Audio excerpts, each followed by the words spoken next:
Assalomu alaykum hammaga. Bu United Ventures tomonidan o'tkaziladigan pitch day hisoblanadi. Pitch day bu qanaqa? 5 minut vaqt beramiz har birlaringizga. 5 minut davomida o'zlaringiz startaplaringizni prezentatsiya qilib berishlaringiz kerak. Undan keyin esa savol-javob qismiga o'tamiz. Vaqt ya'ni 5 minutda limitlangan, o'shanga ulgurishga harakat qilinglar. Bu o'zlaringizga shunday bemalol bo'lib, yaxshi produktlaringizni yaxshigina, chiroyligina prezentatsiya qilib bersanglar bo'ldi. Rahmat. Salom, ismim Doron, 93-yil Toshkent shahrida tug'ilganman.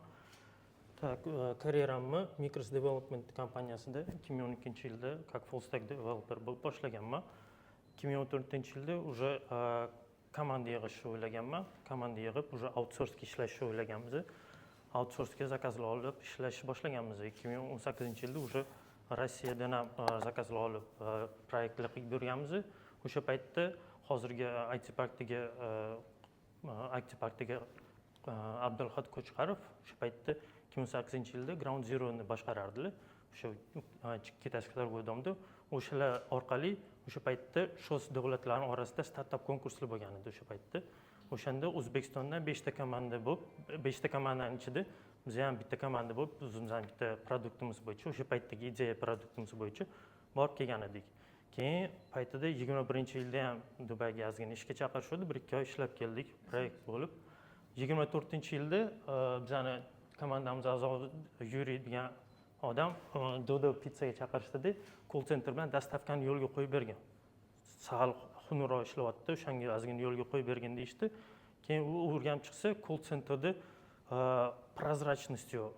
Kim qancha zvonoklar o'tkazib yuboryapti, qanaqa zvonoklar qilyapti, upущенный bo'lyaptimi yoki вообще просто пропущенный bo'lib turib keyin перезвон qilishyaptimi, o'sha narsalarni ko'rishmagan. И plus boshqa prodajalarning informatsiyalarini ko'rishga boshqa soft ishlashyapti. Dodoni o'zining softi bor-da, Dodois degan o'sha zakazlarni priyom qiladigan, agregatorlardan zakaz priyom qiladigan bir ming xil produkt ishlatishyapti. Do'ron, keyin mana shu narsani bir hal qilib ko'raylik dedi.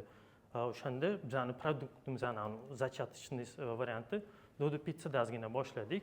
Keyin qaradik, bu yerda потребность bor ekan. Call centerlar подниматься qilingan asterisk degan programmada ko'tariladi. U просто как ATS bo'lib berar ekanda, zvonoklarni принимать qilyapti, zvonoklayapti, anaqalarni zapislarni ko'ryapti.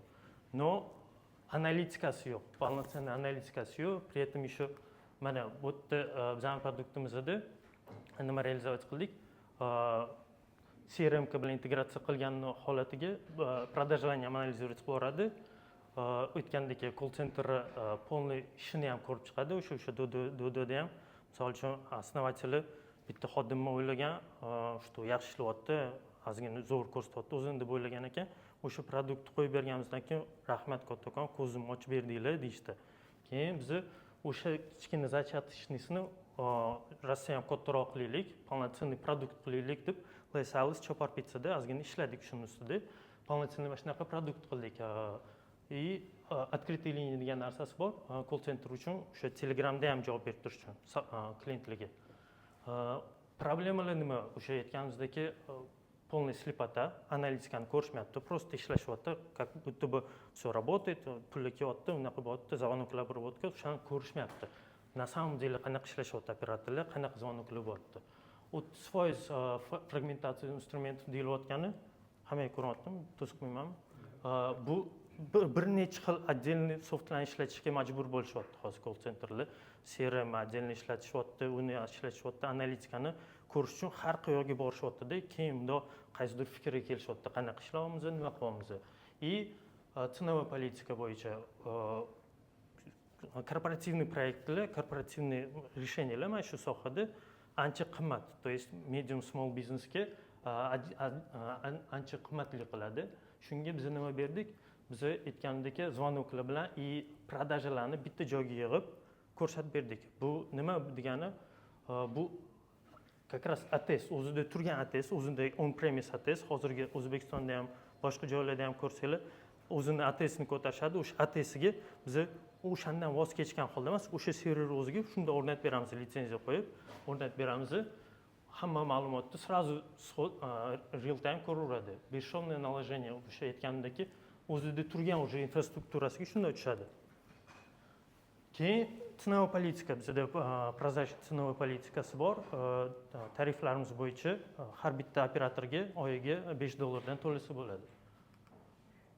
tak platforma ko'rsatganim. Tak bu konkurentniy landshaft bo'yicha qaraydigan bo'lsak, rynokda har xil решениялар bor. Deylik o'sha Bitex ishlatishyapmiz, CRM qilib, Amo CRM ishlatishyapmiz, CRM qilib, o'sha yerga звонокlar borish, uni qilish, hammasi faqat integratsiya uchun qilingan platformalarda.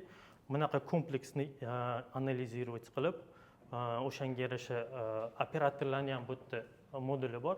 Operatorlar ham bir-biri bilan konkurировать qilib, KPI uchun ishlaydigan platformasi qarasa enterprise решенияларда bor. То есть medium small businessga bunaqa доступный решение bo'lmagani uchun Vaqt tugadi aka. uzr. Bo'ldi, vaqtimiz tugadi, savollar bo'lsa. Bozor bo'yicha to'xtaling, siz ko'p vaqt yo'qotib qo'ydingiz. Uzr. U istoriya aytish kerak emas anavi. Nima? Labid? Uni cho'zib istoriya aytish kerak emas-da. Keyin ko'p hayajonlanib turibsiz-da. O'zi nima bu produkt? Mana звонокlar analiz qilib, zaключение beradimi har bitta звонок bo'yicha? Ha, полный grafiklar, отчетlar beradi. SaaS решениеmi bu? SaaS решение, on-premise SaaS решение. Ovozlarni nima qiladimi? Endi qo'yamiz, endi integratsiya qilamiz o'sha narsani. Yo'q, просто anavi statistika beradi. Полный analiz beradi. O'sha звоноklaringizni полный eshita olasiz ham, download ham qila olasiz. И в разрезе заказов. Asteriskni o'zi ham beradi-ku, adashmasam. Asterisk o'zi konfiguratsiya qilib, o'zingiz anaqa qilishingiz kerak. Misol uchun mana boyagi FreePBX dedimi? Mana FreePBX qo'yishyapti ko'pincha, и Isabel degan narsa qo'yishyapti. U yerda primitivniy и plus qanaqa interfeys, u administrator tushuna oladigan, administrator kirib ko'ra oladigan interfeysda biz soddaroq interfeys qildikda. Shundoq qilishim bilan. Nechta klientingiz bor? Hozir Les Halles, Chopar Pizza и Arzon aptekaga qo'ydik. Endi hozir traction boshlaymiz. Hozir уже звонить qilib, qolgan звонить qilib endi. Bu juda eski решение o'zi. Hozir hammasi AI bilan analiz qilib, ovozlarni ham analiz qilib, u hech kim eshitib ham o'tmaydi. Zvonoklar juda uzoq bo'ladi-da. AI analiz qilib, mana bu yaxshi ishlayapti, mana bu operator yomon ishlayapti deb уже решение beryapti-da. Ha, bu biza как раз roadmapimizda bor. Bu hozir уже shu roadmapdagi tiketlarni уже boshladik realizatsiya qilish. Hozir konkurensiya qila olmay qolasizlar sizlar nima bilan? Chunki o'zi mana Aishaga o'xshagan bir 7-8 ta nima bor-da, ular polni eshitadi, mana zvonok qabul qiladi, nechta zvonok hammasini sizga bergan narsa hammasini beradi. Или zvonokni eshitadi, ovozlardan tekstga o'tkazib, tekstni analiz qilib, polni mana buni yaxshi ishlayapti, mana bu qo'pollik qildi zvonok davomida deb nima qiladi-da. Bu odam misol uchun eshitib o'tirish kerak, u uchun ham odam kerak-da. U tashkilotlarda unaqa endi qo'shamiz. Unaqa nimasi yo'q-da, eshitib o'tiradigan zvonoklar, misol uchun qaysidir holat bo'lsa, kimdir jalba qilsa, keyin kelib eshitishi mumkin-da. Sizdagi taklif bo'yicha. Lekin anavi hozir takliflar уже so'sh сообщение qilib, boshqa qilib yuboradi-da. Уже misol uchun mana bu nima ishlamayapti, operator ishlamayapti yoki mana qo'pollik qilyapti yoki o'chirib qo'yapti. Telefon deb o'zi zaключение beradi. Misol uchun bo'ladigan, bo'lmaydigan operator. И anavi leadlarni ham o'zi nima qiladi? Mana bu zo'r lead dedi deb anavi garajchi lead nimalarga o'tkazib beradi-da o'zi. Sizda unaqa qilishni qilib bo'lmaydi. Hozir bu nima deysiz bilan? Hozir danli momentda yo'q. No, hozir rynokda misol uchun ko'rganimiz bo'yicha ko'pi o'sha ITGRX degan решение установка qilishyapti. O'sha medium small business deganimizdagi ular nima qilyapti? Просто ITGRX просто integratsiya qilib beryapti Bitrixga. Bitrixga zvonoklarni yuborib, zvonoklarni просто ko'rishga. Yo'q, to'g'ri, hozir massiv bo'lishi mumkin, lekin bozorga o'zi kirib kelgan yangi texnologiyalar bor-da.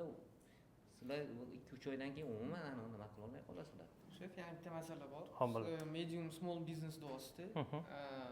Lekin mana bunaqa qiyin dashbordlar beryapsiz-da. Medium small businessdagilar tushunmaydi ham bu narsani, boshini qotirishni ham xohlamaydi. Вообще сложный-da. Mana bu narsalar сложный. Mana konkretno sotuvdan chiqmagan bo'lsa, raqamlarni tushunmasa, mana bu nima degani, mana bu narsa stakan chizib berdimi, menga yotqizib qo'ydimi, nima qildi, sipirgami, bu tushunmaydi-da, bilmaydi. Soatida, qaysi soatda nechta zvonoklar bo'lish. Aka, bu narsani mana bunaqa holatda это сложно, odam qo'rqitadigan narsa bo'lib qolibdi bu. Oson narsa berish kerak agar medium small businessga qarab yurgan bo'lsangiz. Ya'ni do'konchilar, kichkina ishlab chiqaruvchilar, uyda sex qilganlar, xizmat ko'rsatuvchilar, ularga oddiy narsalar kerak. Mana bu narsalar qiyin, kinolar qo'rqitib qo'ygan deb. Bizani bunaqa narsalar. mana shunaqa narsalar chiqdimi bo'ldi demak uning uchun super miyalar kerak degan narsaga hayolimizga keladi. Yechim kerak sizlarga. Misol uchun mana operatoring 3 marotani qo'pollik qildi degan narsa bo'lishi kerakda. Men borib sen qo'pollik qilibsan 3 marta. Davay, nima qil desa, yo u desa shunday kirib dokazat qilib beradigan baza bo'lsa bo'ldi. U общий yechim misol uchun bitta сообщение keldi, misol uchun kun oxirida. Misol uchun 4 ta nima leading garajchi nimasi mana bunaqa, mana operatorning yaxshi ishlari leadni oldi. Mana daily review bo'ladi. Umuman ana nima qildi, qo'pollik qilyapti yoki 3 sekunddan ortiq, misol uchun 10 sekunddan ortiq gaplashmayapti yoki o'chirib qo'yapti. Bir xil bor shunaqa call centerlar zvonok bo'lsa olib qo'yib qo'yadi-da. Mana bunaqa bo'lyapti, mana buni bo'shatishing kerak degan решениесі bilan beradi-da o'sha. O'sha payt o'shanaqa narsa kerak-da. Mana u qiyin emas lekin. Bo'ldi, tushun. Buni o'sha endi dashbordlarni nima qilasiz-ku, lekin konseptualniy fikrini siz не то чтобы bugungi kunni bir qadam oldingina o'ylashingiz kerak oldin. Masalan, bularni bo'lib to'g'ri, bu ham qanaqadir effekt beradi, balki. Prediction qo'shib to'g'ri. Lekin bu umumiy qilish mumkin bo'lgan ishni kichkina foizda. Asosiy masala call centerning sifatli ishlashi, skriptlarga servis qilishi, misol uchun, uning effektivnosti boshqasi совершенно boshqa joyda. Buni tagida o'sha speech to text orqasida bo'ladi bu narsa. AI'ni qo'shasiz, o'shani qo'yasiz, uning ichida call centerning butun nimalarini o'rganasiz, prosesslarini и o'shani ключевой joylariga shu narsani hamma call centerda ham har xil bo'ladi-da. Neki konstruktor qilib yig'ib berasiz. То есть buni KPI qanaqa, hozir qanaqa, masalan, balkim qaysidir zvonokda bir nimani qo'shimcha sifatida taklif qilib o'tib ketish kerakdir. То есть shu narsalarga qarab hozir agar bu ishni anchadan beri qilgan bo'lsangiz, shu produktni ishlasangiz, keyingisini balkim bu ham ba'zilar bo'lib qolardi, uni qo'sharsiz mana boyagi pipeline. O'shani ustida hozir ishlab, bizaga MVP qilib, da bitta ikkita joyda demo qilib, sinab traction minimalniy qilib qaytarib olib kelsangiz, Qabul. Shundan o'zi mana kodeksga tashlayinda, mana ma'lumotlar bor, detalli ma'lumotlar bor sizda.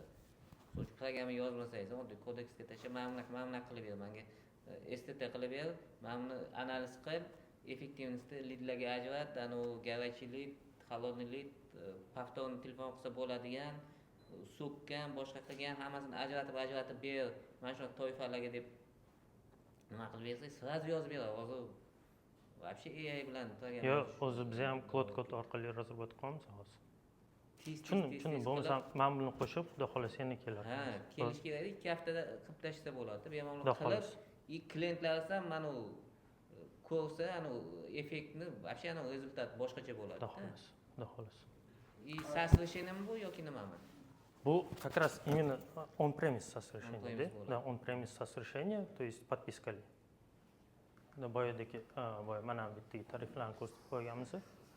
Mana shunaqa tarifli planlar bo'ladi. O'sha upsell nima bo'yicha bo'lishi mumkin? To, что komanda o'sishi bo'lishi mumkin-da, o'sha call center o'zi sekin o'sgan sari tarif o'zgarib qolishi mumkin. И plus AI top featurelar bo'yicha upsell qilmoqchi edik, xudo xolasa. Rahmat. Меня зовут Армен, я основатель компании Gen2B. В Gen2B мы создали первую AI-коммуникационную платформу, которая объединяет в себя все каналы коммуникации. В отличие от других компаний, мы... Сейчас, извините. Так, секунду. Да. В мире существует проблема, то, что на текущий момент все решения, которые существуют в крупных enterprise-компаниях, они очень фрагментированы, потому что они были созданы до эпохи AI. То есть все пытаются вставить искусственный интеллект внутри платформ, которые не были предназначены архитектурно для этого рода систем. Мы же создали платформу, которая объединяет в себя все каналы коммуникации. Это и чат-коммуникации, месседжинг, это звонки, анализ звонков, речевая аналитика, работа операторов и также голосовые роботы, агенты, которые могут общаться и, по сути, заменять сейчас и в будущем реальных сотрудников и операторов. Телекомы и CRM-провайдеры, они на текущий момент не могут быстро прийти к технологическому решению, потому что, во-первых, у них и у команды не было опыта по работе с языковыми моделями, и их текущие решения не были предназначены для этого. Мы же мировой опыт показывает то, что из-за неэффективности текущих решений крупных энтерпрайзов и банков в том числе, те же банки теряют существенную долю своей потенциальной клиентской аудитории. 70% банков и учреждений не могут ответить своим клиентам с первого раза. 60% клиентов бросают трубку через минуту ожидания всего лишь. 43% клиентов меняют своего провайдера, которым они пользуются, на другого из-за плохого клиентского сервиса. То есть общая потеря мировая от плохого клиентского сервиса составляет 3,7 триллиона долларов. Это огромная сумма, да? И Gen2B создан для того, чтобы это изменить. Наше решение — это не просто модули, это комплексный, едино работающий организм. Вместе у нас есть Gen2Chat, это чат-платформа, которая текстовые каналы автоматизирует. С ним мы достигли 85% автоматизации у крупнейшего real estate компании в Central Asia, а также с одним крупнейшим банком 99% точности распределения между сотрудниками. Мы полностью заменили первую линию поддержки, и банк переформатировал первую линию во вторую, усилил свою вторую линию поддержки, потому что первая линия уже полностью заменена. Gen2Agent — это голосовой агент, который общается в режиме реального времени. Да? Вместе с Gen2Chat это полная автоматизация первой линии поддержки в чатах и звонках.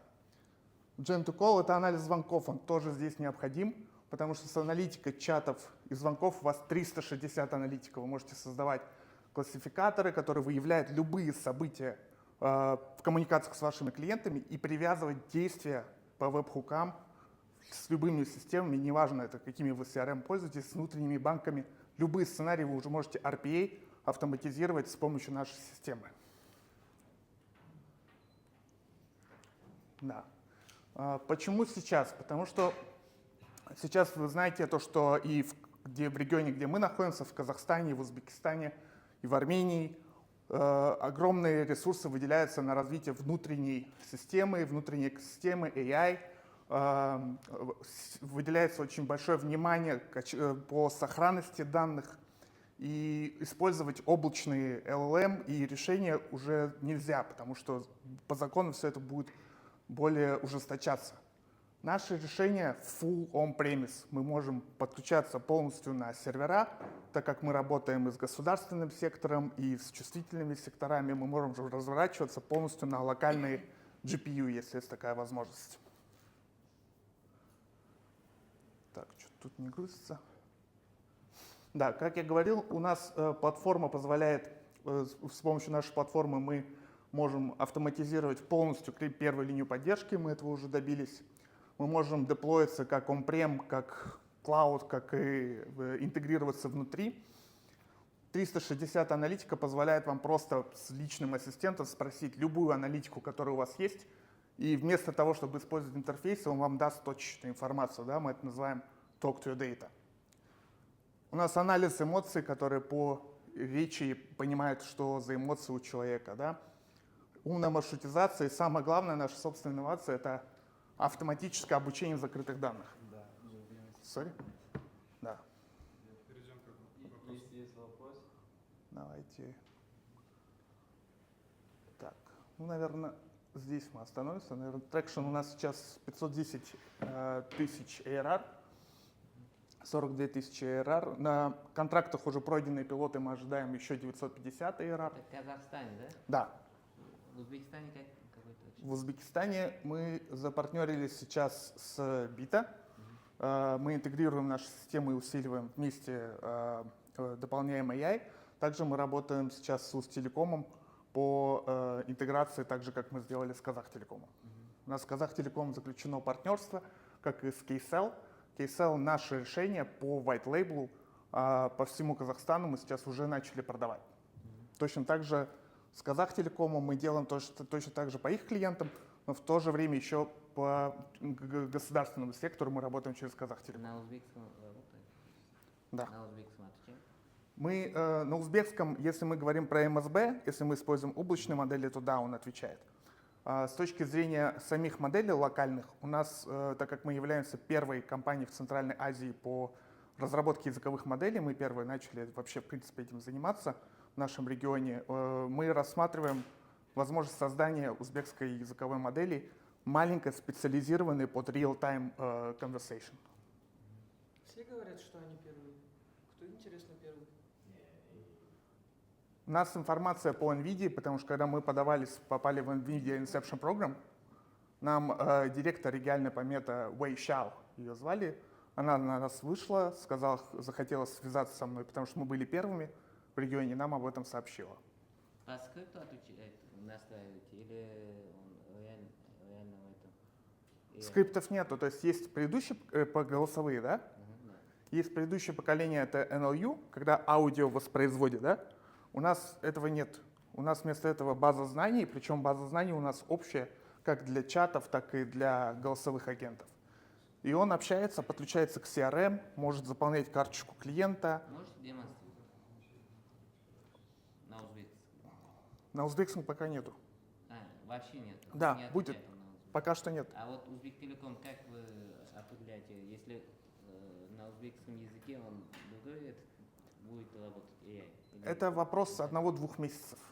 То есть мы сейчас как раз-таки и выходим на узбекистанский рынок, мы работаем с Джамшидом по Узтелекому, и как раз-таки по AI мы с ним отрабатываем создание моделей, которые будут как раз на узбекском разговаривать. Давайте на русском тогда. Да, окей. Узбекистан есть? Можете звонить на узбекский номер? Узбекский номер мы еще не поднимали, мы только казахский подняли. Сейчас, секунду.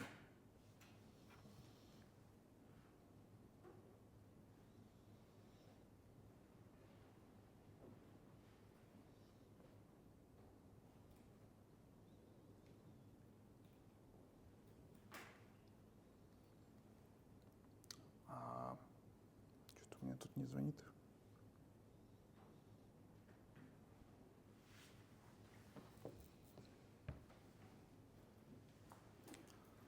Я могу показать запись. У нас в Америке есть клиенты, которые на продакшене подключены, если хотите. Просто мне сейчас не звонит.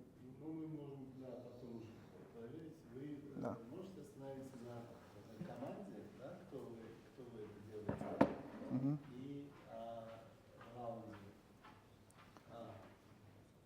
Да. Ну, у нас в команде Бахт Князев, это мой кофаундер. CPO является Антоном, в Америке находится сейчас.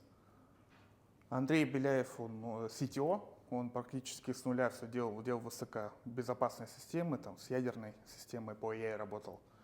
Денис, создатель Irbis GPT, первой казахской языковой модели, Hi GPT, первой армянской языковой модели, лучшей в своей весовой категории. Первая казахская speech-to-text модель, которая смесь языков понимает, также нами была создана. И мы также создали первый text-to-speech, voice cloning text-to-speech, для того, чтобы клонировать голоса. Это тоже наша модель. Также его разработка наш гений. А вот эти люди все работают full-time или просто вовлечены в проект? Full-time.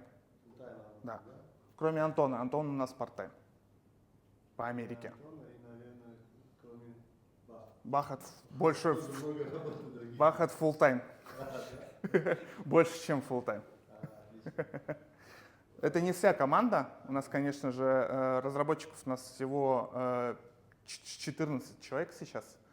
3 фронтенда, 3 бэкенда, 2 фронтенда, 3 бэкенда. В бэкенде у нас все синьоры, фронтендеры 2 тоже senior middle, в общем, и QA-щики. Сейчас про раунд, который вы, да, сейчас смотрите, про valuation можем остановиться? Да. У вас 1 миллион, да? Угу. Половина уже закрыта, осталось 500. Где закрыли? Маргулан, Маргулан? сейф подписали, да.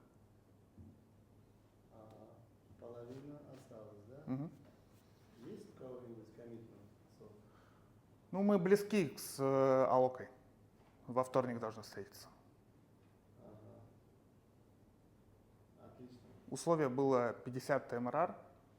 Во вторник у меня встреча, в воскресенье у меня встреча по поводу контракта, который там был на 900 тысяч с государством по ARR. И у нас в случае успеха уже ARR будет свыше 1,3 миллионов. Да, отлично. А вы ранее привлекали инвестиции? Нет, мы на свои собственные деньги все развивали. Ангельские инвестиции, да? Свои. Свои деньги. Свои личные, да. Мои и Бахта. Все, отлично. Вот остались здесь, да, еще у нас? Да, вот что мы хотим видеть, да, похожего проекта. Очень интересно, да. Я думаю, что тему для дальнейшей беседы уже отдельно, да, если вы будете в Ташкенте. Да, конечно, буду. Я вам, да, контакты, да. Вы, в принципе, ребята знаем, да? Все хорошо. Да. Спасибо. Да, большое спасибо. Assalamu alaikum. My name is Asrar. I'm the CEO of SecurePrompt. And our goal is to stop data leaks before they leave your system. And every time you call your LLM API, like Gemini, ChatGPT, or Claude, your customer data would be sent to third-party servers, including sensitive data too. And most big companies state this as a first barrier for AI adoption. And the next problem is a lot of companies have zero visibility into what data leaves their system. And also, on average, annually, the data breaches cost around $4.5 million. So we offer personal information detection and tokenization feature using our ML-powered entity recognition, which is NLP model. And also we help you to block prompt injections and jailbreaks on your RAG and chatbot interfaces. And next, we will help you to enforce your policies and also audit all the procedures. Basically, we sit before the API call, and we also offer both cloud and on-premise solutions. And when you want to send your data, we first scan what data is leaving. We scan for your prompts and the data, and we tokenize the personal information, block threats, and enforce your policies. So we are offering SaaS model for enterprise, and here you can see the metrics. We are starting with the local market, which is around $20 million, and then expanding to Central Asia, MENA, and global. Here is our team, me as CEO. I have experience in data and AI integrations more than 3 years, and my co-founder and CTO is a data engineer, and currently he has experience in Ogul and Apex Bank. And let's secure your data.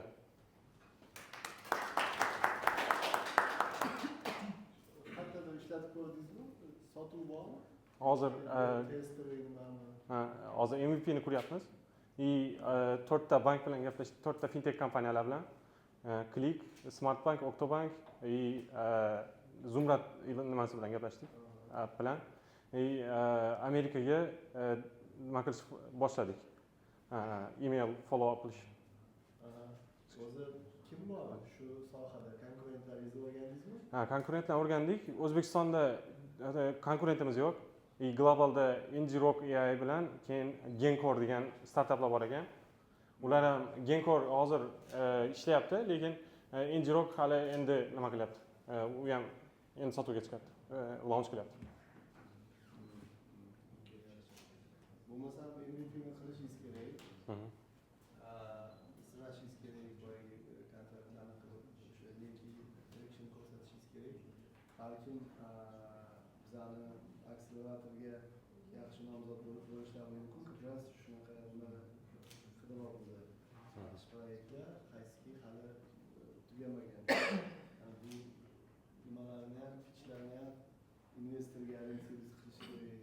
Sizlar qatnashmaganmisiz akseleratorda? Hozir uz kombinatordamiz. Hozir uz kombinatordasiz. Ha. Okey, mana kech qoldik ularga nisbatan. Sizlar ham juda ham qiziq, omad tilaymiz va MVP qurganingizda ishlatishni boshlasangiz yana xabar berasiz.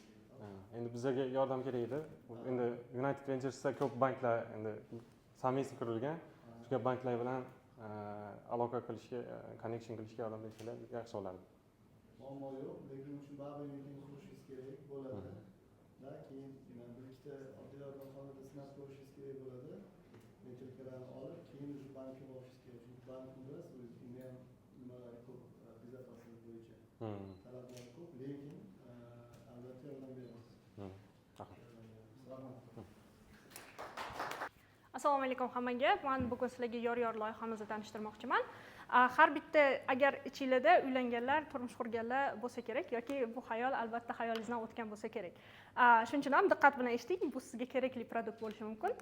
Xo'p, har bitta insonning hayotida to'y marosimlari juda ham katta e'tiborni talab qiladi. Ya'ni eng baxtli kunimiz aynan bizning to'yimiz bo'layotgan kun. Lekin shunga qaramasdan to'y sohasida, umuman to'ylarda juda ham ko'p qiyinchiliklar mavjud. Birinchisi bu to'ylarni tashkil qilishdagi qiyinchiliklar, kim bilan o'tiradi, kim qachon keladi, to'yga keladimi, yo'qmi, mehmonlarni o'tkazish va vendorlarni izlash. O'zbekistonda vendorlarga telefon qiladigan bo'lsangiz, to'yxonalar yoki xizmat ko'rsatishlarga "Aka, kelib keting" deb aytishadi. Har doim kelishib ketamiz deyshadi. Onlayn hech kimda narxlari ko'rsatilmagan, na to'yxonalarda, na dekoratorlarning aniq bir narxlari mavjud va ularni band qilish uchun siz 300 ta to'yxonani kezib chiqishingiz kerak, ko'rib chiqishingiz kerak, shundagina band qila olasiz. Undan tashqari to'y sovg'alari va to'yona raqamlashtirilmagan. Sizga konvertda pul berishadi, ba'zan bo'sh konvert berishadi yoki chekka joylarda bitta rubashka butun to'ylarda aylanib chiqadi. Xuddi shuning uchun ham biz yor-yorni yechim sifatida ishlab chiqdik, ya'ni sun'iy intellektga asoslangan to'y rejalashtirish uchun barcha vositalardan iborat bo'lgan marketplace, undan tashqari to'yingizni bir joyda rejalashtirish uchun xizmatlar. Ya'ni yor-yorda siz ishonchli vendorlarni oson qidirishingiz mumkin va undan tashqari to'y rejalashtirish vositalari mavjud, byudjet, albom va AI yordamchi. Ya'ni AI sizga sun'iy intellekt sizga byudjetingizdan kelib chiqib, yor marketplace'ida vendorlarni saralab beradi va to'yingizga $10,000 sarflamoqchi bo'lsangiz, xuddi shu $10,000 kimlarni band qilishingiz mumkinligini aytadi. Va to'y veb-sayti siz 1 daqiqadan kam vaqt ichida o'zingizda tayyor shablonlar asosida to'y veb-saytingizni taklifnoma sifatida yarata olasiz va uni mehmonlaringizga yuborganingizda u yerda to'yona berish tugmasi chiqadi va siz o'sha 2 yosh istalgan podarkalarga yoki bo'lmasam pulni mehmonlar bemalol platforma orqali berishlari mumkin, chunki O'zbekistonda to'yona olganingizdan keyin xuddi o'sha summani qaytarishingiz kerak. Afsuski, lekin ko'pchilik qancha pul berganini eslab qolish qiyin, shuning uchun ham yor-yorda buni osongina qilsangiz bo'ladi. Demak, mahsulotimiz hozir bizda turli xil instrumentlar mavjud. Aytganimdek, marketplace va to'y GPT, ya'ni AI yordamchingiz. Mahsulot xuddi shunday ko'rinishda bo'ladi, ya'ni bu webda emas, faqatgina balki telefonda ham xuddi appda ochiladi. To'y web sahifangiz va to'yingiz rasmlari uchun albomlar bor. Xo'p, bozor hajmi, balki to'yga qiziqib ko'rganlar bo'lsa, bilsa kerak yoki qiziqmaganlar bo'lsa, shokka tushishinglar mumkin. Ya'ni ofitsialniy statistikaga qaraganimizda o'zbeklar to'yga $3 milliard sarflashadi. Bu ofitsialniy statistikaga asoslangan. Neofitsialniy statistika undan ham ko'p bo'lishi mumkin. Ya'ni O'zbekistonda 284 mingta to'ylar har yili bo'lib o'tadi. Biz shundan 20%ni yor-yorni potensial market qilib olmoqchimiz va biz faqatgina O'zbekistonda emas, balki to'ylar o'sha juda ham katta potensialga ega boshqa Centralniy Aziyaga ham keyinchalik expansion qilmoqchimiz. Xo'p, qanday pul ishlaymiz? Hammaga juda ham qiziq. Demak, biz juftliklar va mehmonlardan to'yona pul yechib olish uchun komissiyani 4% olamiz. Ya'ni bu mehmonlar va juftliklarga bo'lingan. Do'kon marketplace'larda boya aytganimdek, to'yona funksiyasiga biz wishlist kiritganmiz. Ya'ni siz mikrovolnovka xohlaysizmi to'yingizga, xolodilnikmi? Shuni biz har xil marketplace, Uzum yoki Yandex xuddi shularni integratsiya qilgan holda ularni tovarini sotish orqali 10% gacha komissiya olamiz va albatta vendorlar uchun tizimga obuna pullik reklamalar. Xo'p, raqobatdosh ustunliklari yor-yor sizga agar to'yingiz bo'ladigan bo'lsa $3,000 gacha sizni xarajatlaringizni tejaydi va albatta eng kerakli narsa bir oy stressli holatda yurganingizni yor-yor bilan bemalol hal qilishingiz mumkin, stressiz. Xo'p, foydalanuvchilarni biz qanaqa qilib jalb qilganmiz? Demak, bizda hammasi organika, prosmotrlar 200-300 minggacha boradi. Instagram sahifamizda reklamaga umuman pul sarflamaganmiz va bitta videomiz, mana bu video orqali 24 soat ichida bizda 300 tagacha taklifnomalar yaratilgan, 24 soat ichida. Bu albatta 400 mingtadan ko'rishlar soni. Demak, yana bitta marketingning zo'r tarafi shundaki, har bitta yuborilgan taklifnoma bizga to'yga 100 ta odam keladigan bo'lsa, 100 ta odamga bepul reklama degani. Xo'p, natijalar bizda 5 ming ortiq pользовательlar bor hozir. Bizneslar 300 dan ortiq bizneslar mavjud va 20 million so'm to'yonadan aylanma bo'lgan. undan tashqari ho'p biz 150 ming so'rayapmiz. Bunda bizada Aloqa Ventures'dan investitsiya olganmiz o'tgan yil may oyida 4%ga va undan tashqari biz yaqinda taqdimotda yorni prezentatsiya qildik va u yerda IT Park Ventures, Aloqa Ventures, Zafar Hashimov, Tamila Qurbanovadan hammalaridan commitment oldik. Hozir due diligence ketyapti. Komanda Management Machinery nomi.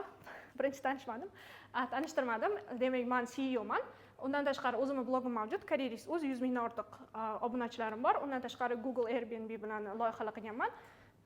Oldingi experience'imda, demak, Diyor bu fintech payment va product sohasida 7 yildan oshiq experience'ga ega. Foydali, ya'ni chakana narxlarni taqqoslash xizmati asoschisi va undan tashqari Samandar bu AI expert hisoblanadi, bilsanglar kerak. Samandar Kotib AI, XDM AI asoschisi. Xo'p, endi boshida aytganim, eng qiyin to'yingiz, demak, eng sizni baxtli kuningiz eng qiyin bo'lishi shartmi? Shart emas, agar siz yor bilan to'yingizni rejalashtirsangiz. Uylanayotgan bo'lsanglar, bemalol murojaat qilsanglar bo'ladi. Rahmat.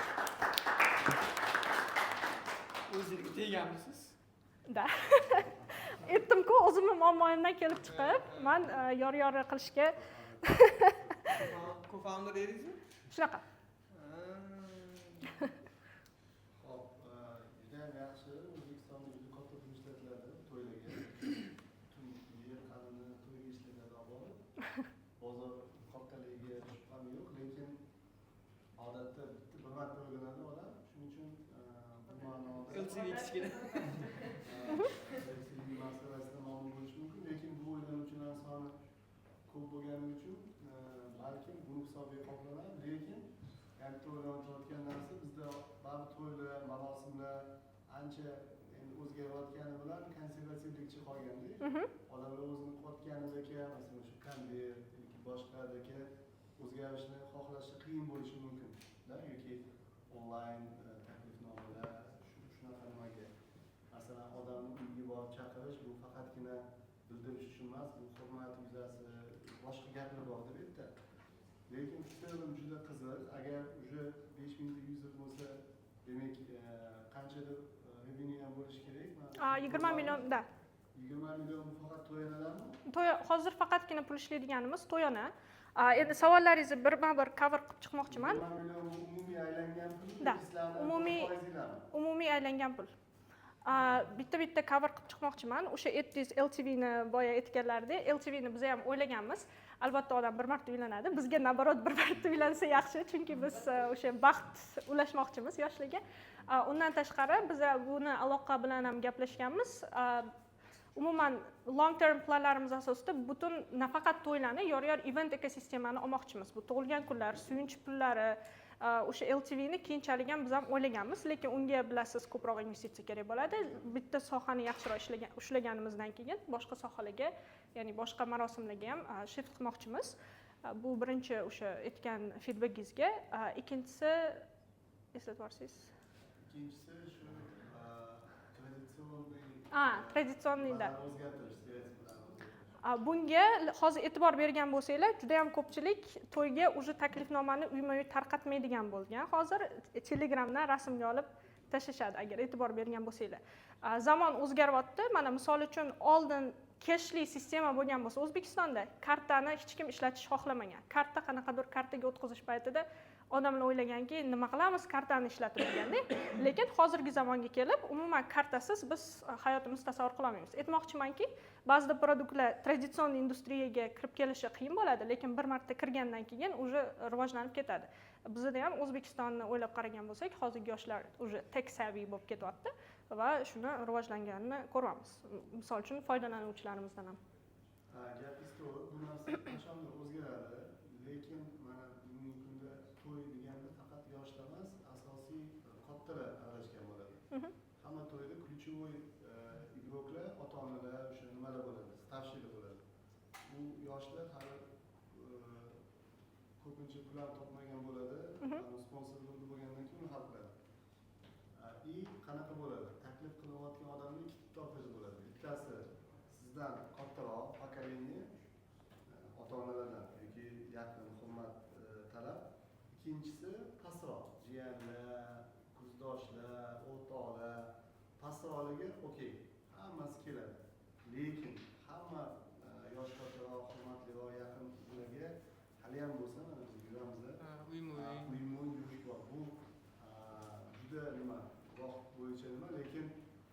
bahonada yana to'yini kesimiga ham qaytadi bu. Yaqinda to'yani to'ydan oldin yoki to'y kunida demak shaxsan berishi nima qilingan, odatlangan. Masalan, siz to'yga kelib hech narsa bermasangiz, lekin ilovada to'lab qo'ygan bo'lsangiz, bu odamlarning nazarida cho'timan to'yini bermadimi degan nimada ham bo'lishi mumkin. Albatta bu narsa o'zgaradi, boshqa qiladi. Balki mana sizlarni loyihangiz shunga qanaqadir alternativ yechim sifatida xizmat qiladi. Men xohladim ko'proq traction ko'rishga bu bo'yicha, chunki 4% to'yinadan ham mana shundan ham kam to'langan, 5000 ta user bordi, lekin 20 milliongina aylangan, chunki 4% ketyapti. Hamma boshqa narsadan, tekin narsadan foydalanib to'yini baribir to'yga boradi-ku. O'shanda berishga agar qaror qabul qilsa ham, bu sizga minus. Hatto birinchi navbatda siz maqsad qilib qo'yishingiz kerak axlatni. Keyin monetizatsiyaga nima qilsam bo'ladi va mani nazarimda uslubalar juda ko'p o'ylangan, masalan, hamma blenderlarga, boshqalarga, lekin qaysidir joyiga konsentratsiya qilib, именно shu orqali demak onboardingni nima o'ylash kerak, balki o'ylagandir sizlar ham. Да, o'ylaganmiz. Shu bo'lsa yakunda, то есть qolgan hammasi побочный bo'ladi ekosistema sifatida, lekin qaysidir narsa именно zo'r bo'lishi kerak. Balki to'yxonalar именно sizlarning dasturdan kelgan klientlarga ko'chalarga ko'ra qanaqadir skidka beradi, qanaqadir wow effekt shu bo'yicha bo'ladi. Shuning uchun в целом qiziq. Men o'ylaymanki, nima qilsak bo'ladi, kollegalar bilan gaplashsak bo'ladi, boshqa fondlar bilan bu bo'yicha. Rahmat. Assalamu alaikum. My name is Arzubek. I am CPO of Ayoka Uz. CEO could be here today. He's in Almaty, but he sends his best regards. I will be representing our project. Ayoka is a travel tech platform in Uzbekistan where you could buy train tickets, airline tickets, and soon tour packages, lounges, hotels, etc. What's the problem here? The problem in Uzbekistan in terms of tourism, we are at least 10 years behind, right? When you look at the US or when you look at the Europe, already majority of people already buying tickets online, 70 to 90%, but whilst in Uzbekistan, people, only 30% of people are buying tickets online, right? What does that mean? What does that mean? It means people are buying through agents, no national digital dominant brand. And when you're buying from the agents, they could put you in like 2x price, right? You don't know the price. They could, if you're inexperienced when buying tickets, they could, if actual price was $100, they could do you $200, right? So what is our market? Our total addressable market is in here. We expect it will be 2 billion by 2028. I'm sorry. And then our playground, our serviceable available market will be 1 billion by this time. And we're expecting we'll be covering around 35% of that market, and which reaching to $350 GMV by 2028. So what is our solution here? Our solution is very simple, website, transparent. What we get from airlines, the price is the same, right? You could buy air tickets, train tickets, and tours in the future soon. Tours, hotels, we will be adding soon. Right now we have air tickets and train tickets. You could pay with Uzcard, Humor, Visa, MasterCard. Even we have Uzum Nasiya. Interesting story. We initially thought Uzum Nasiya to put only to air tickets because train tickets could be a little bit cheap. Nobody's going to use it, but well, we were wrong. We had some user even bought train tickets via Uzum Nasiya. And we have, of course, 24/7 customer support, where we know our people really love to talk to us and call and message by Telegram. Product is very simple. It has 3 steps: search, payment, and you get the ticket right away. What we have right now is, as I said, air tickets, train tickets, and we have lounges in all of the world. And we have even, if you guys use Clip super app in Uzbekistan, we have a mini app called Ayoka. where you could buy train tickets easily. And we already included B2B platform where our first client is MyBooking. Their product is they sell hotels, but they also sell our air and train tickets together.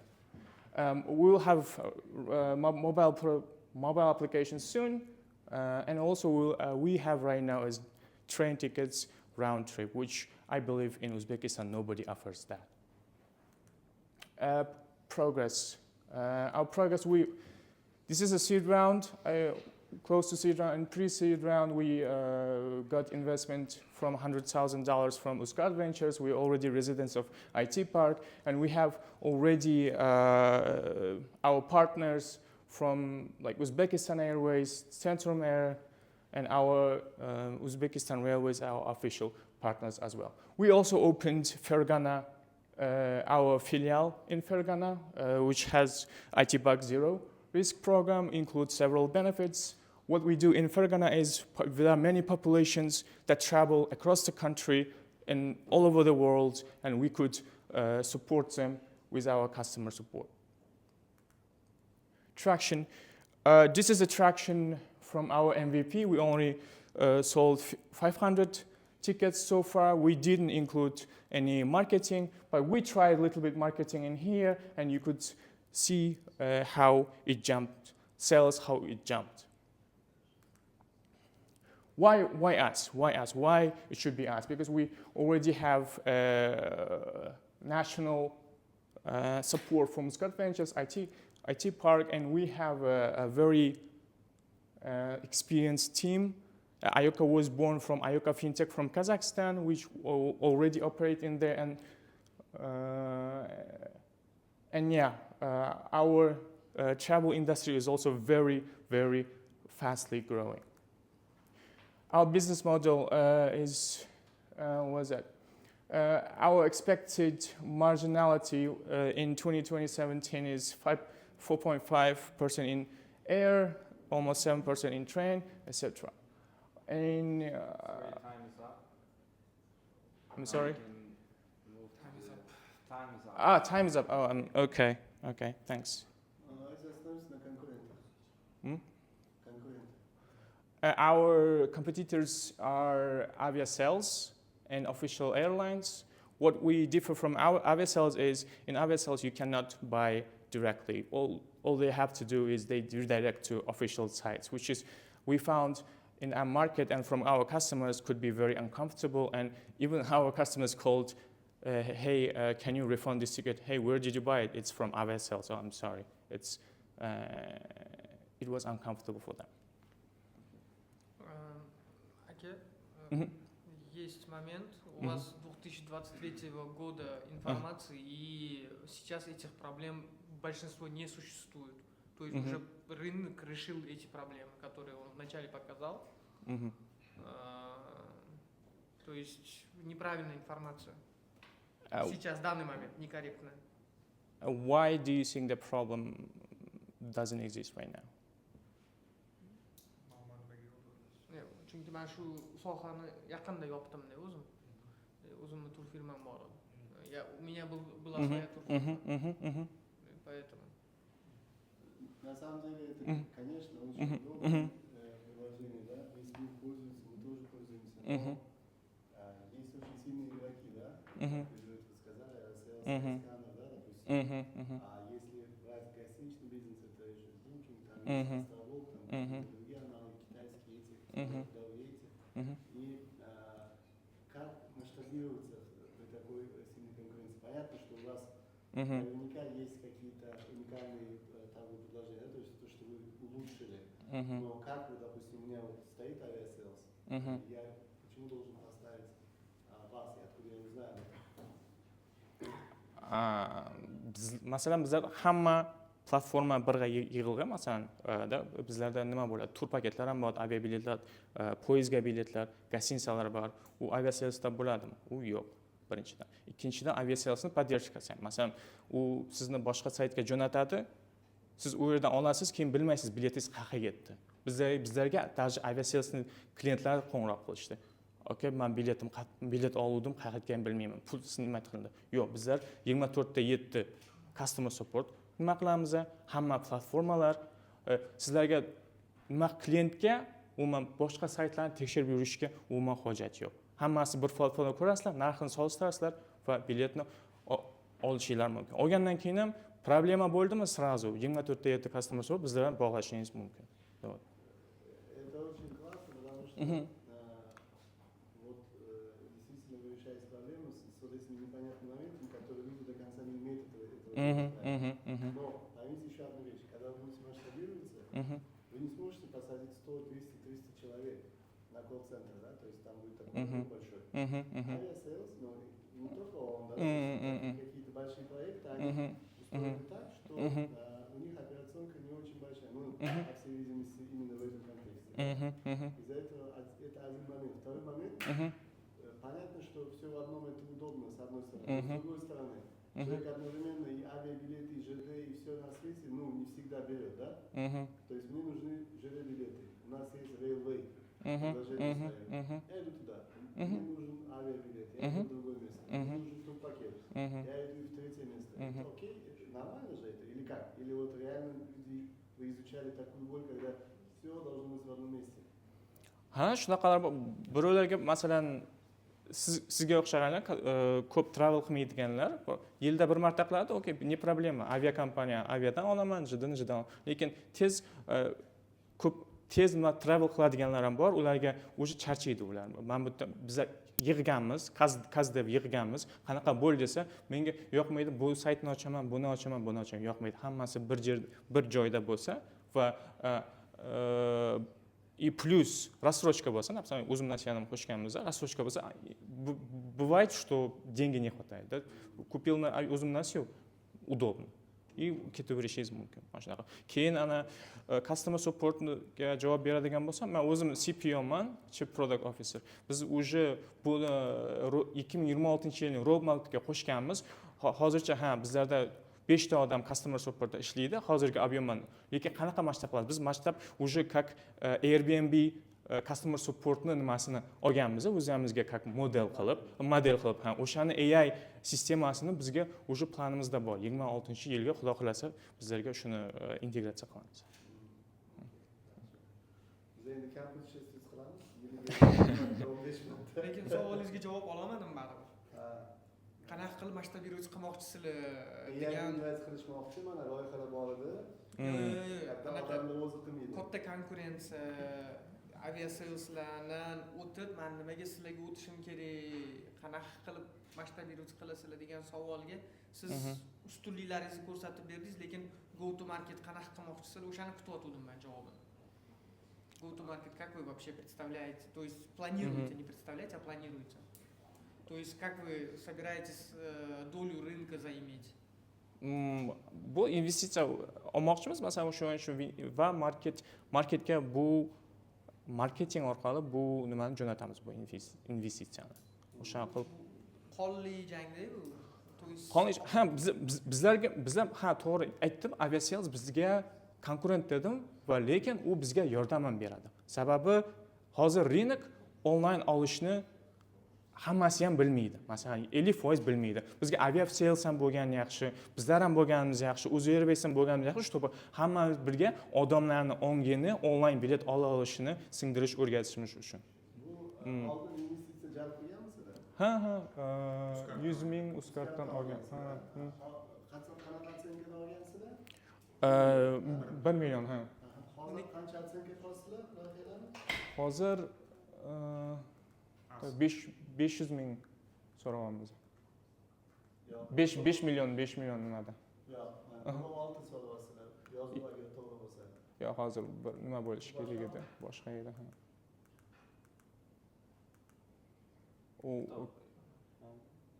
Mana. Bo'ldi. 500 ming so'rayapmiz, otsenkada 5 millionda. Men hozir o'zim CPOman, meni CEOm hozir Qozog'istonda, Olmaotada, u ikkita shaharda 50-50 ishlaydi. O'shaning uchun ba'zi bir savollar yana bo'lsa, biz CEOmiz bilan yozib olib, men jo'natishim javoblarini sizga qiziq bo'lsa jo'natishimiz mumkin. Дальнейший kommunikatsiyani nima qilishimiz mumkin. Agar hozir bir qilsangiz yoddan hozir vыручкада qancha? U kichik, to'g'risini aytaman, bu kichkina datadan men nima qila olmayman. 100 ming olganingizdan keyin 5 marta o'sdim deb ayta olasizmi? 5 marta, 3-4 marta o'sdik. Nechinchi yil oluvdinglar? Ha? Nechinchi yil olgansizlar? O'tgan yil olganmiz. O'tgan yil. 25-yil. Ha. Yana bitta narsa aytay, men hozir to'g'risi bu programmalarni men yaqinda sayohat qildimda. Hop. Startapingiz bizning anonimizda bor edi, lidlar orasida. Hop. Aynan ishlatib ko'rib bron qilmoqchi bo'ldim, lekin qilmadimda. Savolni aytay, birinchi navbatda interfeys juda katta rol o'ynaydi. Narxlar endi e'tibor beraman, arzonroq ekan. Ozroqgina arzonroq ekan, no aviaservis bor interfeysi interesnayroqda. Bundan kirgan vaqtingiz qanaqadir olishga anaqa yonib turib, ol mana deganday boshqacha effekt beradi. Bilmadim, men bu juda oddiylik qiladi. O'ylashim bo'yicha narx eng zo'r anaqa odamlarni haydaydigan narsa. Narxni men misol uchun bitta oddiy misol, men narxni ko'raolmayman. Travelda narx. Buni qarang, aviaservisda qanaqa qisqa qilib ko'rsatib qo'yadi. Buni ko'ra olaman narxni. Bunda ko'zim ko'rmayapti narxni. O'sha Interfeys juda katta rol o'ynaydi. O'shaning uchun mobilniy приложение ham bu rol Bo'lishi shart. Keyingisi sovchi. Hammaga assalomu alaykum. Hello everyone. My name is Fatina. I'm one of the co-founders of Sochi app. And what is Sochi app? Finding the right partner is very hard in our times. You have to think through in what terms they match with you or not. And in Uzbekistan, matchmaking is almost done throughout the Sochi Lake, which is not scalable and slow. And the dating apps, on the other hand, as an option, they are not values-based for our mentality. And Sochi app here is as an best alternative, which is values-driven and family-oriented matchmaking platform. Yeah, I already told this right. I'm sorry. So Sochi app offers a privacy by design and AI-driven matchmaking algorithm which calculates how much you are matched with the person. We went through the cultural context building as well, which is comfortable for using for families and long-term commitment. So our platform is where the two people delete after they match together. Our core features include psychology-driven compatibility algorithm, values-based profile creation where you can blur your picture, and family-friendly verification system, and structured communication flow. Currently, our MVP is live in Telegram mini app, and users. Currently, we have 800 users. Majority of them males, active males 250 users, and the females almost 200. They are showing active interaction through matches and which is leading to meaningful conversations. So our MVP is alive and accessible through Telegram, as I have mentioned, and they are showing also active product iteration through feedback loops, giving us continuously shaping roadmap and features. We want to validate our MVP before heavy app investment. So the market size, initial target segment are urban people, digital savvy users aged 25 plus. Imagine our perfect ICP candidate is someone who is 25 plus and going throughout the year for Sochi League, meeting people, and there's always a feeling like they are not a match with you. You're not feeling they're a match with you. Or someone who is divorced and trying to find their best half, didn't lose their hope yet. So the Sochi app is the ecosystem of the people where they look for their best partner. So the SAM is approximately 1 billion, and the TAM global marriage intent market is in MENA, Central Asia, South Asia, Eastern Europe around 19 billion. Our timeline of execution is in the first quarter of 2026 to validate our MVP and test it and get as much as user feedback we can. In the second half, we want to activate our monetization and then launch our mobile app and do the regional expansion. The competitor analysis. Our main competitors in Uzbekistan are Telegram channels. Just in Tashkent-based Telegram channels, there are more than 800K people using these groups to post their profiles to find the match.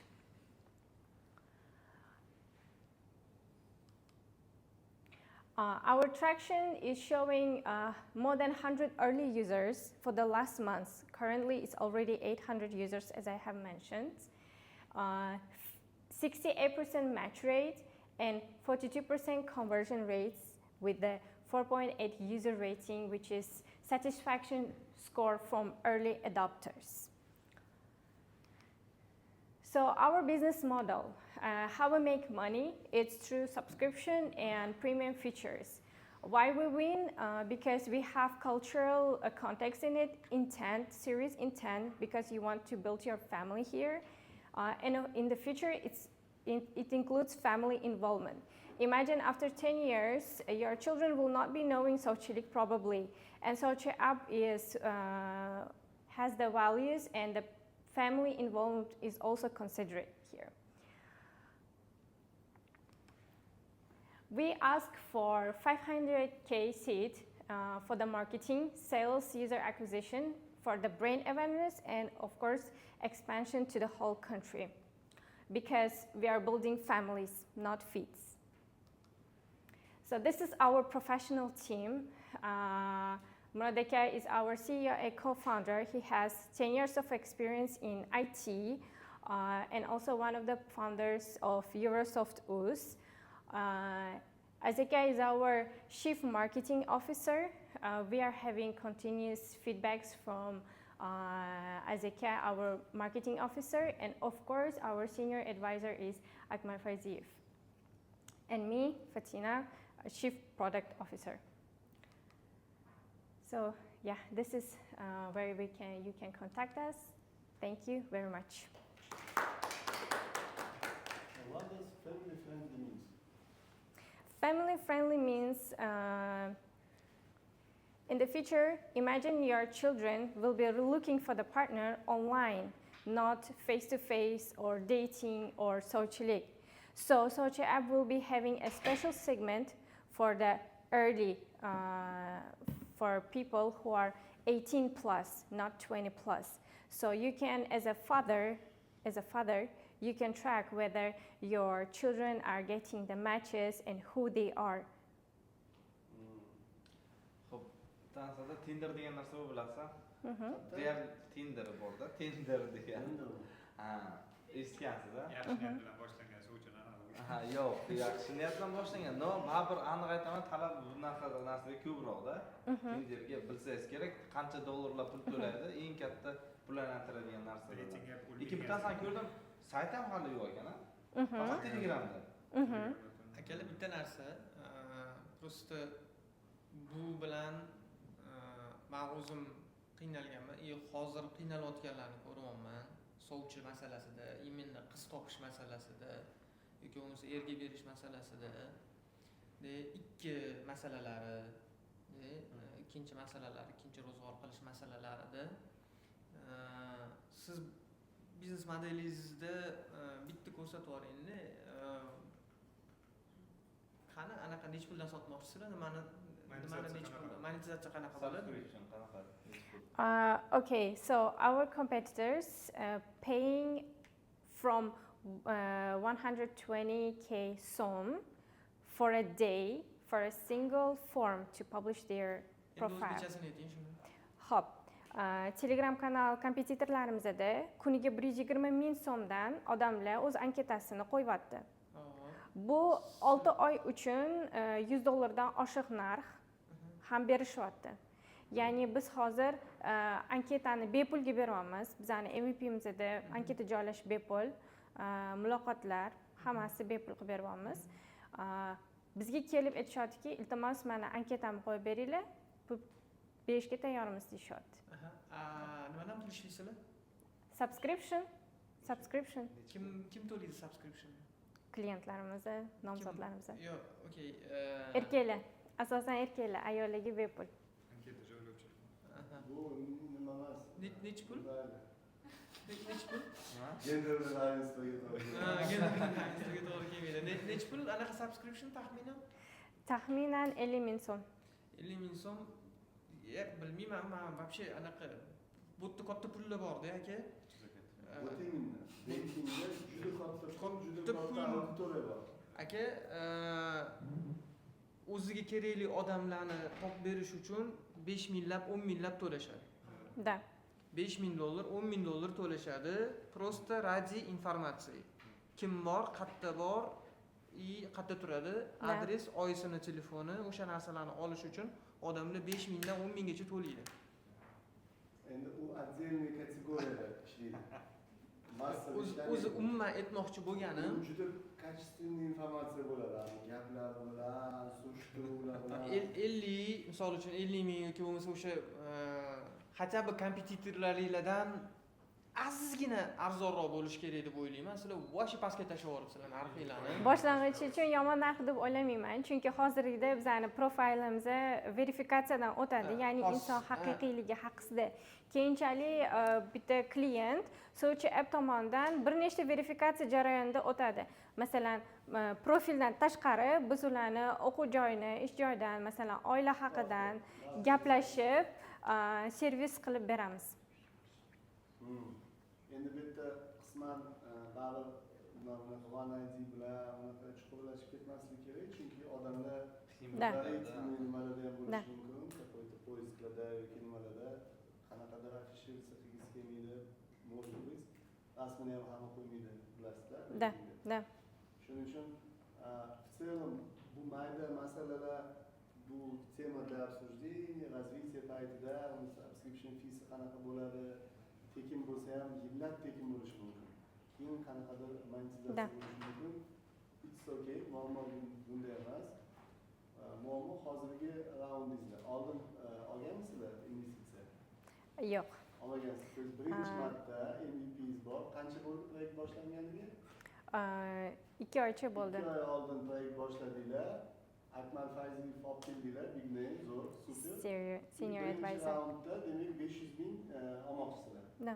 Shuni persmodelь qilishinglar kerak. Bu raunddan darvis qilib, kichkinaroq raund ochib, ma'na endi shaxsiy nima taklifim, kichikroq raund ochib, shundan boshlab neki rost ko'rsatib, masalan, hozir 800 ta user bo'lsa, shuni asboiz qilib 3 oyda, 5 oyda misol uchun, 800 ming ta user qilsangiz yoki какой-то nimaga KPI'larga yetishsangiz, da, keyingi raundda sizga 500 ming, 1 million, to есть уже keyingi nimada dostupniy bo'ladi. Hozirgi paytida shu joyini ko'rishingiz kerak. Endi bilmadim, nimaga sizga shuncha hozir katta pul kerak? Mana investor nuqtai nazaridan birinchi investitsiya uchun bu juda katta pul. Особенно hozir siz valuationingizni men 700 ming baholasam, misol uchun, yoki 1 million baholasam, siz 50%, 70% ulushingizni bermaysiz-ku. Hech kim bunaqa ulishga kirmaydi. Shuning uchun shu joyda mana advisorlaringiz, prinsipi, manager hammasi nima, o'shalar bilan maslahatlashib boshidan ko'rishingiz kerak. Shu joyini ko'rib, realniy qilsangiz, kamaytirsangiz, valuationni ham nima persmodelь qilsangiz, bizga aloqaga chiqing. Yigitlarga, da, to есть bunaqa bo'ldi deb nima qilamiz? Muloqotni davom ettiramiz, juda ham qiziq. Rahmat. Men bitta gapingizga atvet bersam maylimi? Gender neravenstvoni olib kelgandingiz. Endi bizning mentalitetda o'zingizni shaxsan primer qilmoqchi emasman-ku, lekin svidaniyaga ham, sochilikda просто uyga ham borganingizda ayol sovg'a olib kelmaydi-ku. Hozir ayollar ham olib kelishyapti. Endi u qanaqa mentalitet bilmadim. O'zbekchilikda bir boshqacha. Bunaqa emasda erta bir kun kompaniyasi kattalashib ketaveradi-ku, u davlat qonun qoidalari degan narsada bor. U to'g'ri milliy mentalitetimizga to'g'ri kelmasligi mumkin. No, erta kuchayib kattalashib ketavergandan keyin hujjatlar, ishlar bo'yicha yuridik. Shaxsan men o'zim qarshi chiqaman. bo'ladimi shu Bo'ladi. joyga? Давайте. Har bitta mana dating app, man o'zim Koreyada yashaganman 5 yil. Har bitta dating appda Bumble bo'ladimi, Tinder bo'ladimi yoki klublarga borsangiz ham bitta problema borda, qizlar kam. Shuning uchun ham любой joyda o'sha qizlarga, misol uchun barlarga boradigan bo'lsa ham qizlarga bepul qanaqadir ichimlik beradi. yoki javoblarni kirishga buyuradi. Tinderda ham misol uchun birinchi Tinder tashkil qilinganda ham problema bo'lgan o'rnida qizlar kamligi. любой dating appda qizlar kam bo'ladi. Chunki mentalitet baribir qizlarni bilasizlar. Tinderda ham birinchi qizlarni onboarding qilishmoqchi bo'lishganda, kollejlarda yurib birinchi appga qizlarni onboarding qilishganda, keyin bolalar o'z parchaga chiqgan. Shuning uchun men aytmoqchiman, men uchun bu endi to'g'ri deb o'ylayman. Bizlar buni to'g'ri-noto'g'ri demaymiz. Biz endi просто o'zimizdan birinchi tanamizga kelgan narsani hazil tariqasida Hazırlaşmamız. bu narsa ikkalasi Oldimmi? yillar tekin bo'lishi mumkin, monetizatsiya boshqa joydan ham bo'lishi mumkin. Misol uchun bu biznes nimasiga modeli bor. Podpolni sotarmiz balki kelinlar. Misol uchun da bu gapga 100% qo'shilaman. Qizlarni masalan nimaga mana shu zavediyalarga ham boshqalarga ham bo'l qilishadi, chunki o'shani odam ko'payadi, qiziqish ko'payadi. Bunda ham zdoriy smysl bor. Katta rahmat. Assalomu alaykum. Ravon Cloud AI agentlar uchun long running sandbox. Bu juda ham yangi bozor. Bu juda ham tez o'sayotgan bozor. Misol ko'pchilik sandbox deganda hozir bu atamani dasturchi bo'lmasa tushunmasligi mumkin. Buni asosan IT kompaniyalar yoki AI provider Anthropic, OpenAI yoki shuni Lovable shunga o'xshagan kompaniyalar juda ham yaxshi ishlatishadi va bir yilning ichida 135x market kengaydi va hozir 8 millionga baholanayotgan market 2033-yilgacha 135 millionga baholanishi kutilyapti. O'zi bu qanday loyiha? Men 3 oy oldin o'zim dasturchiman, 11 yoshimdan beri koding qilaman. 3 oy oldin men ham Lovable Replitga o'xshagan loyiha qurishni boshladim mobil applar uchun app builder. Shu paytda bozordagi juda ham katta muammoni ko'rib qoldim. Bozorda biz AI agentni run qilishimiz uchun u qaysidir kompyuterda run bo'lishi kerak. Mana shu kompyuter hozir bozorda faqatgina short running kompyuterlar bor. Ya'ni sizga bitta 4 GB RAM kompyuterni ajratib beradigan servis yo'q. Hozir bozorda 3 dona kompetitor bor. Bozor juda ham yangi va uchala kompetitor ham asosan bir martalik code execution uchun tool yasashgan. Ammo hozir AI agentlar juda ham tez o'syapti. Misol uchun OpenClaw 1-2 hafta oldin chiqdi va hozir 200 mingdan oshiq starga ega bo'ldi. Bu paytda odamlar hammasi Mac Mini'lar sotib olishni boshlashdi, stokda Mac Mini qolmadi. Biz aynan mana shu AI agentlar uchun hostni sotadigan servisimiz, cloud providerimiz. Biz o'zimiz cloudlarni host qilmaymiz, data centerlar qurmaymiz. Biz tayyor data centerlarning ustiga o'zimizni infrastrukturani qo'yib, bitta kompyuterni bir necha ming kichkina bo'laklarga bo'lib turib, har bittasi AWS tomonidan yaratilgan secure sandboxlarga ajratiladi va bitta user boshqa userning resursiga hech qanaqasiga aralasha olmaydi. Va biz bitta sotganda 1 oylik commitment bilan sotganimizda hozir bozordagi misol uchun Lovable, Replit yoki boshqa o'xshagan produktlar juda ham qimmat narxda sotib olishyapti. Chunki ular ishlatayotgan tool hozir bir martalik code execution uchun yasalgan kompyuterlar va qimmatroq narx qo'yilgan marja uchun. Va bizni hozirgi narximiz 30x bozordagi eng yaqin kompetitordan arzon chiqadi va biz yaxshigina foyda qo'ygan holatda ham katta marja qo'ya olamiz ustiga. Bu yerda bizni kompetitorlarimiz bozorda ikkala kompetitor ham paydo bo'lganiga hali 1 yildan oshmadi, lekin marketdagi valuesi 60 milliondan oshib ketdi. Ammo bularni yo'nalishi boshqa. Bizning asosiy yo'nalishimiz AI agentlar va long running, ya'ni sizga kod yozib beradigan yoki mobil app yasab beradigan yoki veb sayt yasab beradigan providerlar uchun kompyuter sotamiz. Xo'p, bizda yana bitta narsa, bizda bitta kompyuterni misol uchun siz hostingdan sotib olgan paytingizda nima uchun hostingdan sotib olmaysiz? Unda o'rtacha sizga tayyorlab berish uchun 10 daqiqacha vaqt ketsa, bizda hozir buni kompyuterni klikni bosganingizdan tayyor bo'lgungacha ketadigan vaqt 1 sekunddan kamroq. Va bizda hozir birinchi klientimiz bor, birinchi sotuvimiz bo'ldi. Sublounge platformasi Indoneziyadagi web platformasini alternativiga o'xshagan platforma o'zi uchun sotib oldi va birinchi saleimiz $8,000 sotildi. O'zlarini serverlariga o'rnatib berishga va biz hozir 7%da 125 ming so'rayapmiz marketga chiqish uchun. Chunki biz marketga chiqishimiz uchun biz ko'proq cloud rent qilishimiz kerak. Prezentatsiya tugadi. Siz bir o'zingizmisiz? Bitta o'zimman hozir. Foundersiz? Ha. Komandangiz yo'qmi? O'zingiz ishlaysiz? Hozir men Y Combinator orqali sales bo'yicha co-founder qidiryapman o'zimga. Hozir SFga San Fransiskoga borib, asosan startaplar o'sha yerda tug'iladi. Startaplar uchun avvaliga kattaroq kredit berib turib, o'zimga vendorlik qilib olishni o'ylayapman. Qanchadir userni topib olguncha. Va sotuv bo'yicha co-founder qidiryapman hozir. 3 oy bo'ldi boshlaganimga, o'zim noldan butun boshli infrani yozib chiqdim. Birinchi sotuvni o'zim networkingim orqali qildim. Va xuddi shunday. Bu bir marta sotib oladimi yoki bir yilda subscription bo'ladimi? Bir dona kompyuterni, masalan uchun 4 GB ga 4 GB kompyuterni o'zini sotib olasiz. Bir oylik sotib olasiz eng kam holatda. Lekin biz qanaqa biz seed sotamiz. Ya'ni 200 tagacha kompyuter yarata olasan deb sotamiz. Har bitta kompyuter uchun alohida charge qilmaymiz. Sizni kichkina kompaniyangiz, misol kichkina startap bo'lsangiz, bittada $500 seed sotib olasiz va 200 ta kompyuter yarata olasiz. Tez o'sib ketyapsiz, biz sizga yana serverlar qo'shib beramiz. Oyiga subscription. Eng kami oyiga to'lanadi. Soatliga emasmi? Soatlik ko'rsatgan ekan. O'shani oching, bittasi. Men qiziqtiradi. Biz o'zi IT kompaniyada ishlaymiz o'zimiz. Biz ko'p qilamiz bu narsani. Data train qilish uchun ayniqsa, indikatorlar Ha? Fond ishlaysizlar deb o'yladim. Fond. IT kompaniyani просто xo'p, bu narsani e'tibor berib qarang. Necha 1 sent, 11 sentdan ekan. Bu narxi. Yo'q, bilaman. Shuning uchun qanaqa qilib bunaqa narxga tushirasiz, men shunisini tushunmadim-da. Bu yerda eng katta bitta narsa bor. Bular soatlik, bular asosan soatlik emas, eng kam 10 daqiqalik sotadi va bular bir martalik code execution uchun mo'ljallangan. Ya'ni cloud kod ishlatib turgan paytingizda nimadirda bir martalik kodni run qilib olish uchun mo'ljallangan va uzoq vaqt run bo'lish uchun mo'ljallanmagan. Shu uchun bular qancha user kelishini bilmaydi. Shu uchun Google'ni o'zi scale bo'ladigan kompyuterdan foydalanadi. Google'ni o'zi scale bo'ladigan kompyuteri $2,400 turadi, eng kichkinasi.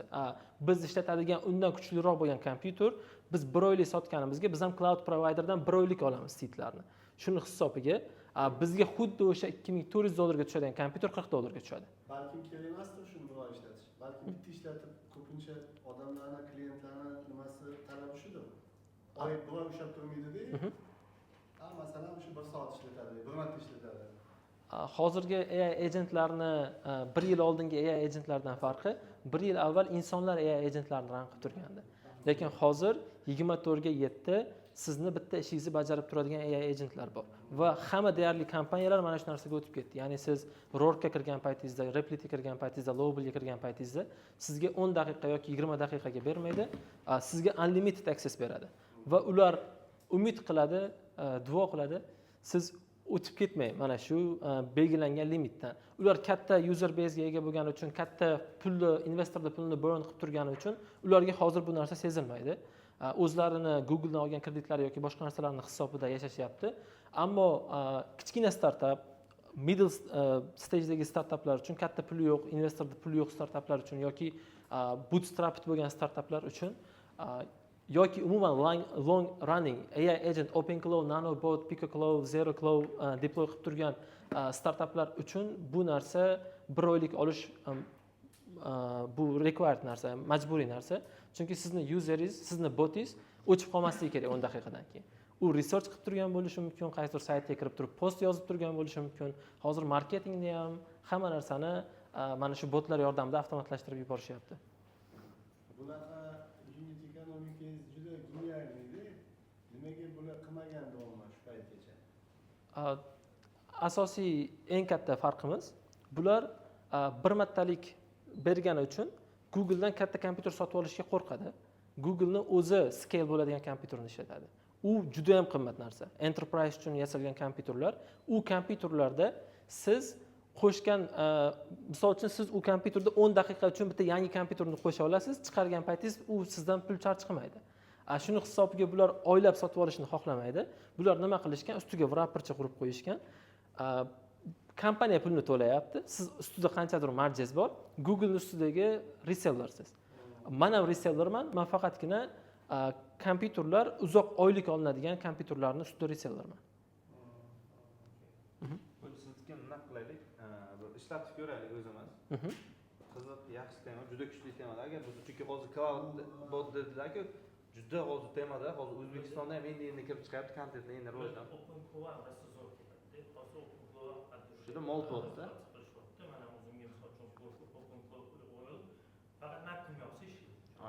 Shu narsaga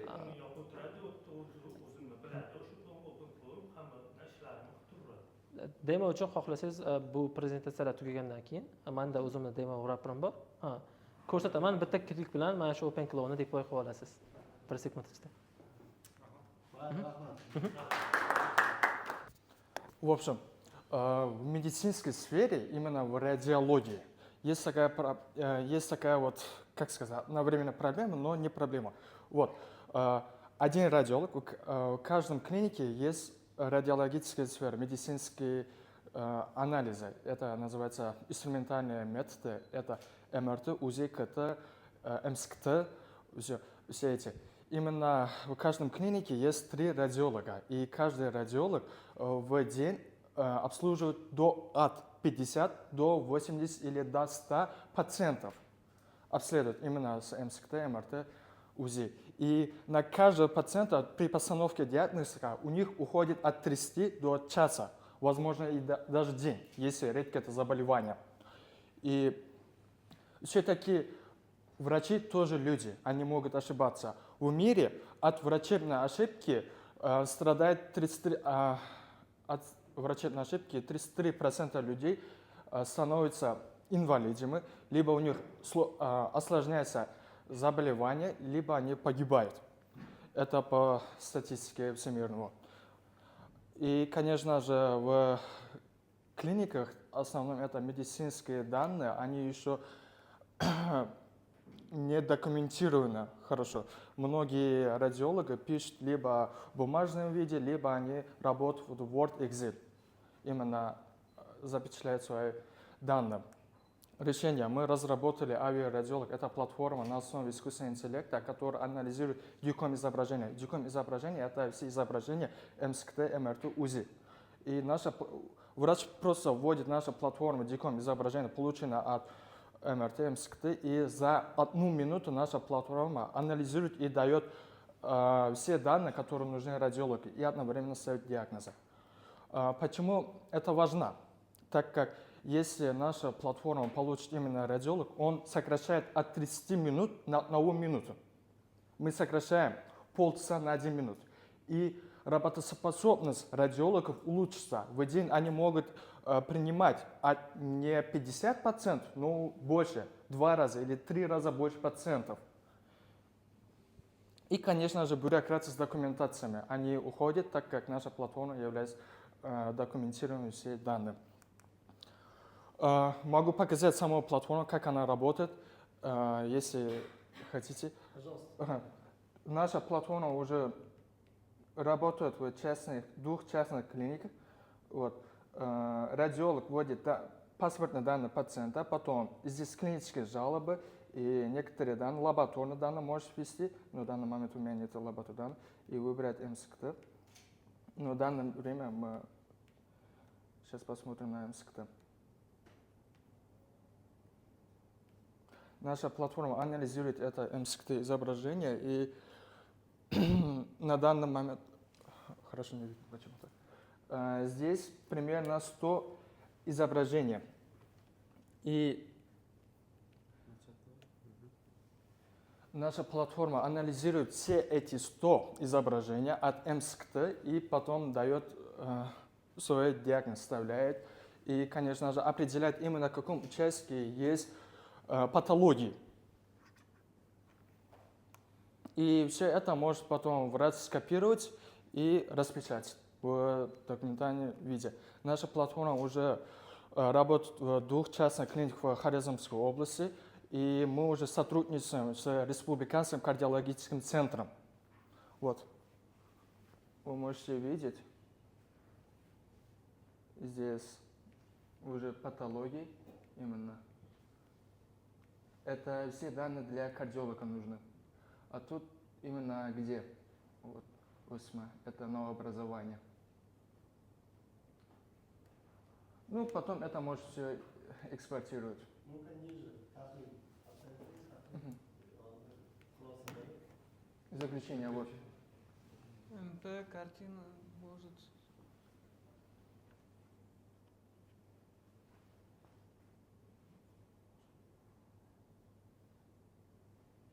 Ну, нейрохирурга он посоветовал.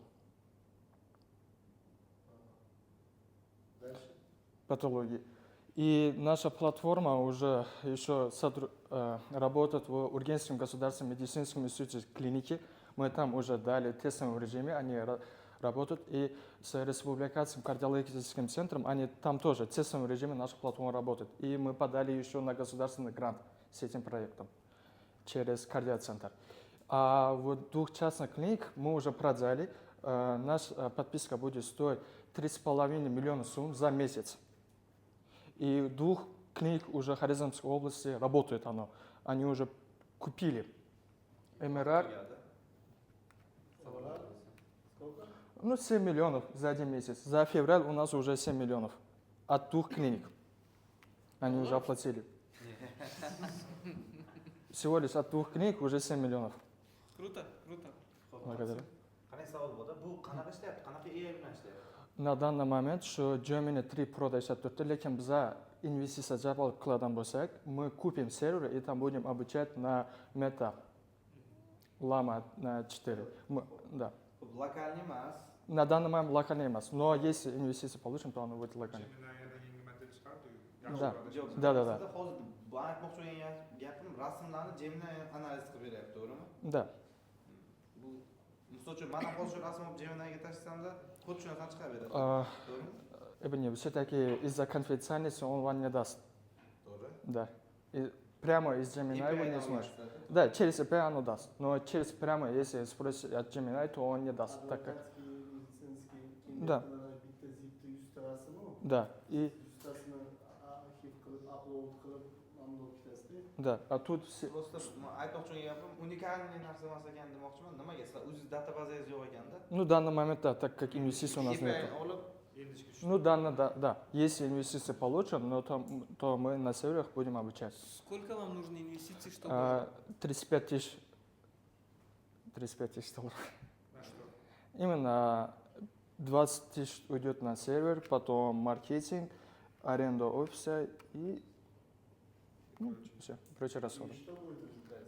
В результате мы получим, вы все знаете, Cerebrae, казахстанский стартап-проект. Грубо говоря, мы аналог Cerebrae. И у нас будет национальная рентгенологическая платформа, которая будет анализировать все данные на республиканском уровне. А если они зайдут сюда?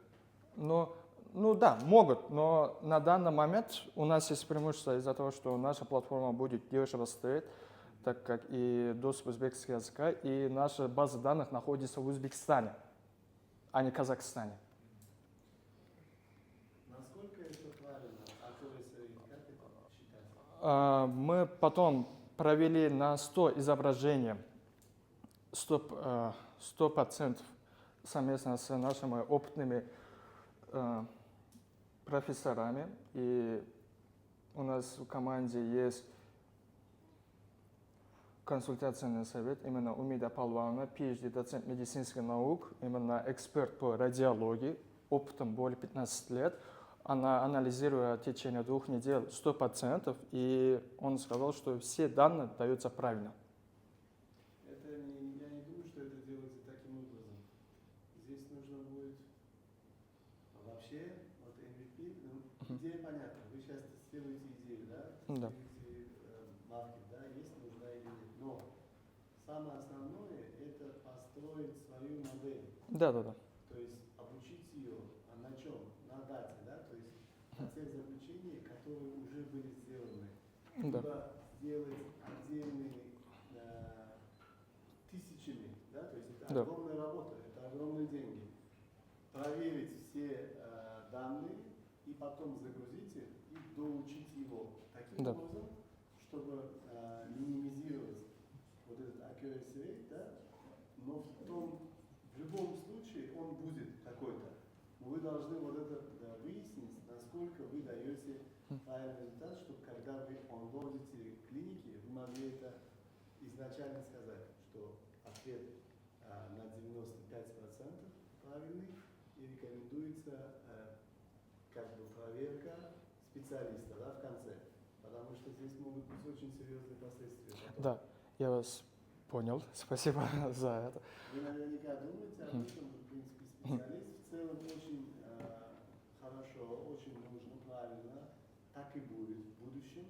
Но на данном этапе, я думаю, вам лучше поднять ангельскую инвестицию. Да, из-за этого я тут здесь. И или ангел, или то, да, или другое. возьму кое-что. Да, инвестицию сделать, построить инвестиции правильные, а потом уже на следующем раунде уже обращаться к фонду. В декабре 2025 года именно с этим проектом я вышел на Министерство высшего образования и саулык сaqlash. Они проверили нашу платформу и дали второе место. Самая лучшая платформа в Узбекистане. Денег, к сожалению, дали. Только вот этот диплом дали. В министерстве есть грант. Да. 4000. От Министерства здравоохранения и образования. Они полностью проверили наш продукт на разработанность и прочее того. А кто получил первое место? Другой проект из Ташми. Но оно было связано с нахождением врачей. Именно телемедицина, а не искусственный интеллект. У Министерства образования и инноваций есть грант 4000, как это называется, БХН. Да. Вот. Я в прошлом году они говорили, что будут давать пост.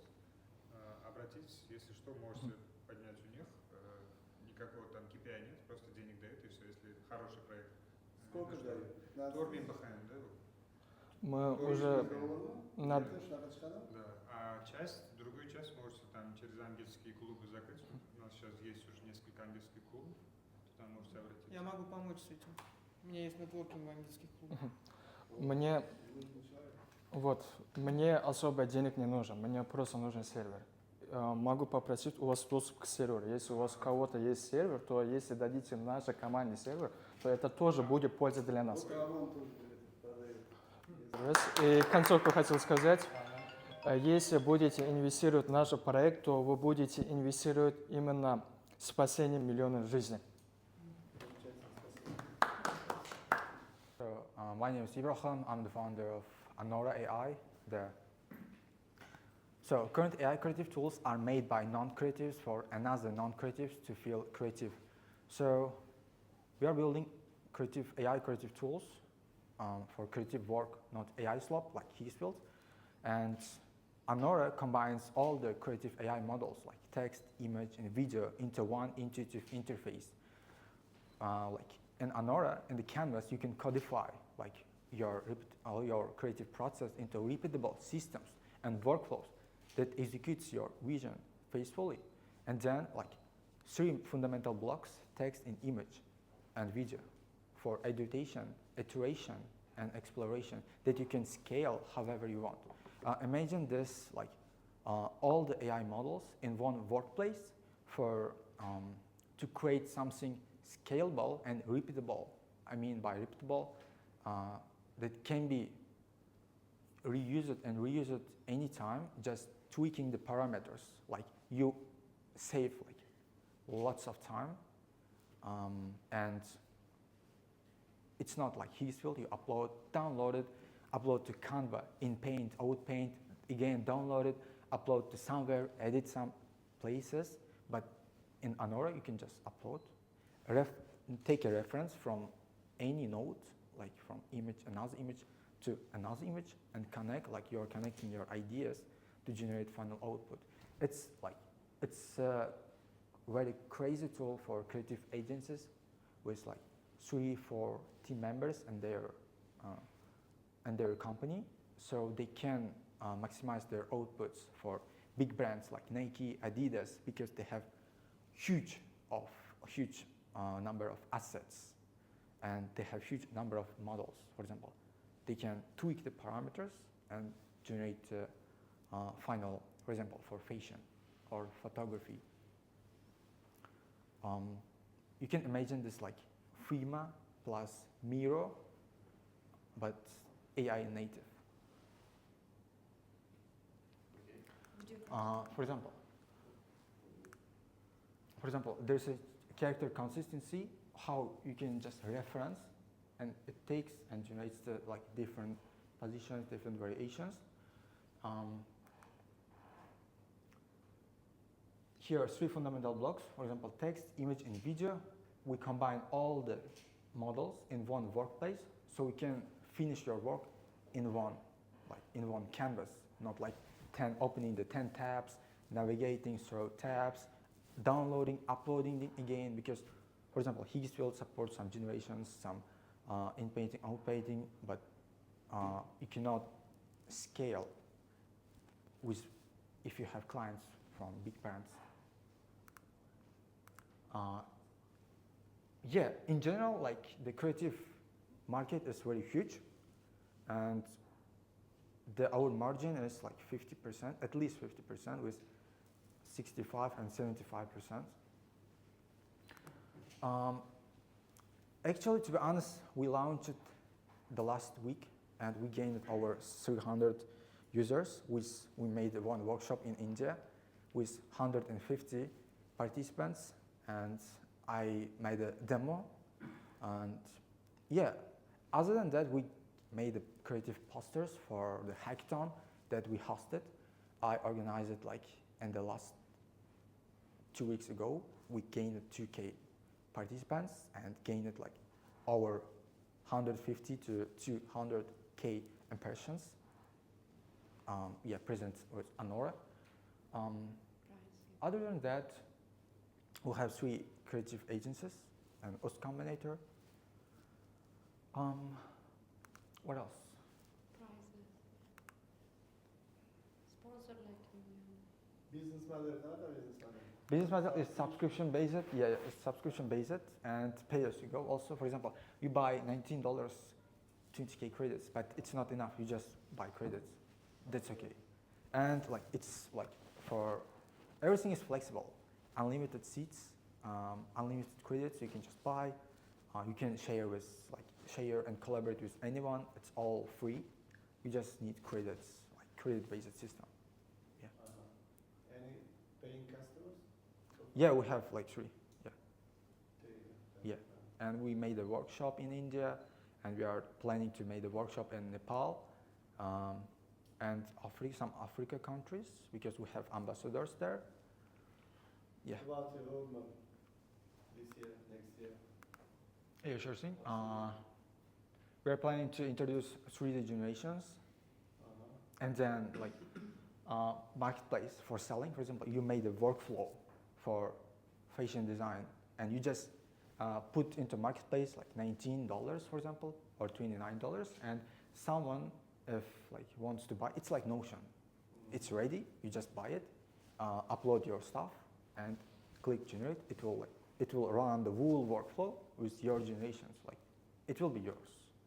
Okay. Yeah. What about your team members? Yeah. Currently, I'm the founder. We have designer and we have major. Yeah. Okay. And what are you asking for? 100. 100. Yeah. For? For around 1 million population. Tanamsam o'zim dizaynerman, ko'p ishlataman, Canva'ni juda ko'p ishlataman ayniqsa. Chunki eng qulay o'sha. Canva AI, no? Ha? Canva AI or Canva AI? Canva o'zin. Okay. Sababi bizda kerak juda ko'p template bor, tayyor, tez bo'ladi, ishingiz bitta. Bitta demo ko'rsak bo'ladimi? Ha? YouTube'da qo'ysangiz bo'ladimi? YouTube'da emas, o'z sayti o'zim bor. Kirib ishlab ko'rsam bo'ladimi? Ha, bo'ladi. Shuni aytaman. Xo'p. Anora AI undan logindan o'tishingizga to'g'ri keladi-da. YouTube'dan qo'ya qoling. tutorial YouTube. qo'yamiz. Da, demo tutorial qo'yilgan.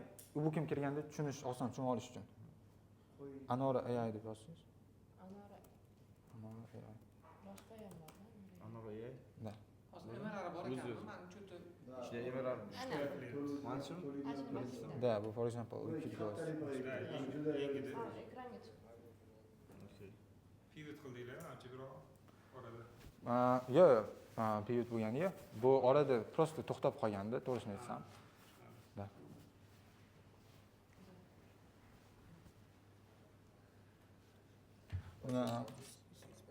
Speed up. Buni просто speed up qilsangiz bo'ladi. Da, for example, agitationdan boshlaysiz. Agar sizda hech qanaqa ideya bo'lmasa, bu agitationdan boshlaysiz, undan keyin image block, image generation qilasiz, undan keyin yana keyingi image o'ylab turib, bu chunki buni referensini oladi, boshqa variation qilishingiz mumkin. Buni o'zini transform qilasiz.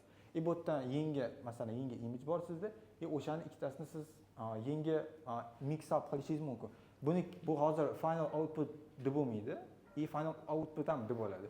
Chunki bu yerda yana yangi narsa generatsiya qilib turib, просто bunisiga ulab qo'yib, yana yangi narsa generatsiya qilishingiz mumkin-da, boshqa color yoki umuman yana boshqacha embroidery qo'yishingiz mumkin. Ya'ni bu juda ham flexible, juda ham scalable narsa. Ya'ni fashion designda bitta model upload qilasiz. For example, yana bu boshqa video bor edi, fashion design uchun. Boshqa video ham bor. Bu space mana shunaqa ana viral bilan hisoblanadi. Da, mana canvas. Sizda bu yerda tool bor. O'zi главный 3 ta tool bor. Text, image and video bor. Da, masalan mana bu. Da, bu yerda tasavvur qiling, sizda bitta model bor, sizda o'sha qanaqadir brendda assetlari bor. Siz qanaqadir generatsiya qildingiz, siz endi yangi asset keldi. Masalan, boshqacha chek keldi, boshqacha sumka keldi, qanaqadir boshqa narsa keldi. Ularni turib upload qilasiz. Yana yangi node create qilasiz. O'sha model generatsiya bo'ladi model. Mana bu yerdan o'sha modelni olasiz. Bu yerdan sumkani olasiz, replace deysiz, просто replace qiladi. Uni siz xohlaganingizcha iterate qilib ko'rishingiz mumkin. Juda ham scalable narsa. Da, bu size'ini o'zingiz xohlagan platformaga dependent on tanlayverasiz. Output yo'qligida. Output chiqdi. Boshqa narsa yoki video tugab o'tib ketdi-da. Output bor. Avtoplayda o'tib ketib qoldi. Oxirida chiqdi. okey, unisi boshqasiga qo'ying, bo'lmasa ana nariga videoga. Output. Bitta orqaga qayting. Lekin mana buni men o'rtaroq yoki oxirroq so'rasam bo'ladi. Bu почти similar narsa. Bu yerda faqat model boshqacha. Da, mana yana. Bu yerda yangi sumka bo'lsa, просто mana bu yerdan yangi nod olasiz. Bu yerda tasavvur qiling, bu sumka bo'lsa, sumkada yangi nod olasiz. Mana bu yerda yangi variation qilishingiz mumkin. Bu infinite. bu faqat qanaqada ishlaydi, webda ishlaydi. Da, faqat web platformga. Telefonda qila olmayman buni. Telefonda ishlatsangiz ham bo'ladi. Da. sal noqulay. Noqulay bo'ladi, chunki Figmani telefonda ishlatmaysiz. Bu yerda ham xuddi shunaqa logika ketyapti-da. Продвинутый пользовательligi ekan. Da, mana aytmoqchiman, kreativ agentstvalarda 3 ta odam, 4 ta odam kerak emasdi, bitta kreativ direktor kerak. Skript yozadigan, ya'ni o'zi kreativ direktor bo'ladi. O'sha bilan ish bitirish emas ekanda bu. Yo, B2B, da. B2C deb eplolmaydi buni. Sal qiyin, Men o'zim dizayner emasman. Sizlar eplaydi deyapsizlar. Men dizayner emasman. Men hozir bundoq qarorman. Chetda taska ekan, undan ko'ra просто prompt yozsangiz qilib bera qolsin. lekin bu ana sal kattaroq brenddan sizda zakazingiz bo'lsa, u ana prompt yozsam bo'ladi deganingiz hech narsa qilolmaydi-da. Uzunga so'rab qo'yasiz, tradersizda, o'rganib olasizda. O'zingiz narsalaringizga kartochka qilishingiz kerak yo'q. Shuni qilasizda, workflow tayyor qilib qo'yasiz, marketplace ga qo'yasiz, любой odam ishlatib ko'radi. Video ham chiqarsa bo'ladi. Video chiqarsa bo'ladi-da. Hozir Uchta ketyapsizki, orqasidan nima bo'ladi? Qanaqa prompt yozib beradimi? Yo'q, bizada API provider bor. API providerdan biz AI modullarga connect qilamiz. Yo, bilaman, просто mana bu bilan buni bog'ladingiz. Chunki men xuddi prompt enhancement, da. Prompt o'zi qilib beradi. Prompt enhancement bor, da. Prompt enhancement bor. Bu yerda masalan reference olishi bor. Har xil men orderga qo'yganingiz masalan.